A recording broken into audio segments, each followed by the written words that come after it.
The Heist, Part 2. Produced by AssassinStudio, together with Plotagon Studio. Detective, he's awake. But you have to hurry, he's trying to make a mad dash for it. What? Are you kidding me? Where's my suspect? He wasn't here at shift change.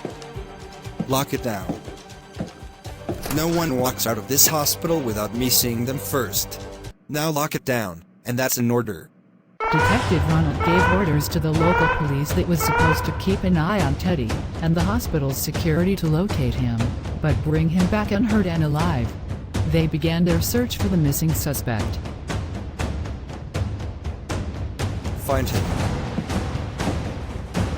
You're not getting out of here, Teddy. Turn yourself in.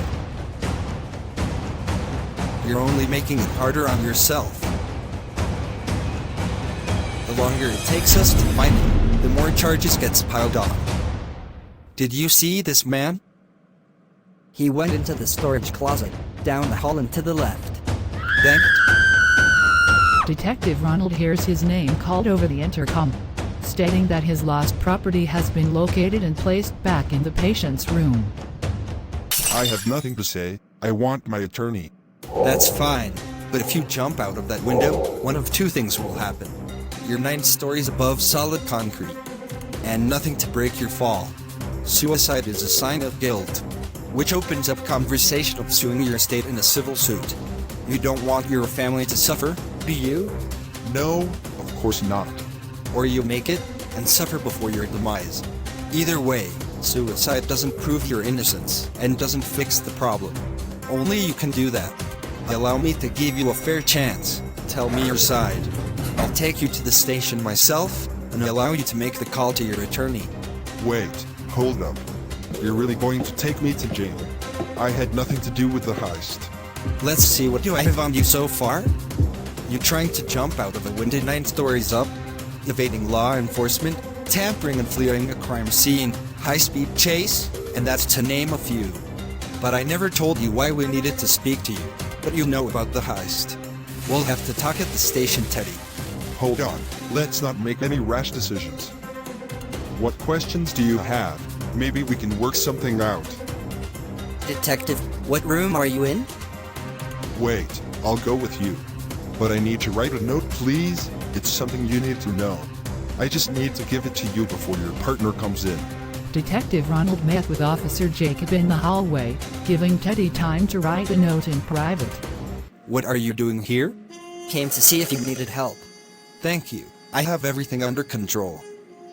Okay, well, I'll give you guys a lift back to the station. Sounds good. We'll be down soon.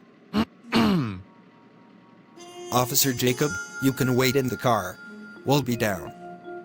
You got it. Read this when you're alone. I will. Officer Jacob is going to give us a lift to the station. Before leaving the hospital, Detective Ronald asked the forensic team to gather any and everything they could from Teddy's hospital bed.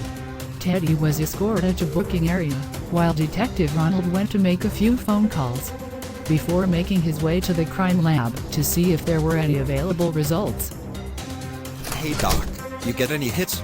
Given I've only had this in my possession for 20 minutes, I was able to get you a little something. Whomever was in that bed had a lot of diamond dust on them. Diamond dust? How would someone get that on them? Your guess is as good as mine. The heist were cell phones, not diamonds. Detective Ronald makes his way down to the cell block to put a little fear into Teddy, before having him sit in a warm interrogation room for a while. I have you dead to rights, Teddy. I hope your attorney is on their way, because you're going to need him. No way, I'll work with you. I'll tell you everything you need to know. We'll see about that. Teddy was taken to the interrogation room by Officer Jacob. He was hoping to strike up a better deal on his own than with an attorney. Detective Ronald was in the viewing room and noticed something strange about the way Teddy was acting. Instead of him going straight to interrogate him, he went down to the holding cell to see Donnie. Donnie, I'm Detective Ronald. I ain't got nothing to say, boss. It's Detective, but Gaston already rolled, and I have Teddy upstairs, ready to throw the nail in your coffin. I wouldn't be down here if I didn't have, or need something. And guess what? I have both. I'm only going to ask once. Where and when did the diamonds come into the heist? They were cell phones, not diamonds. You don't even know what you're looking for. You didn't know. They didn't tell you. There were diamonds in those phones? That's why they were so heavy. Tell me what you know and, depending on the information, you and your buddies may walk. But everything has to match up. Come on, Donnie, tell him what you know. Oh, hush it, Gaston.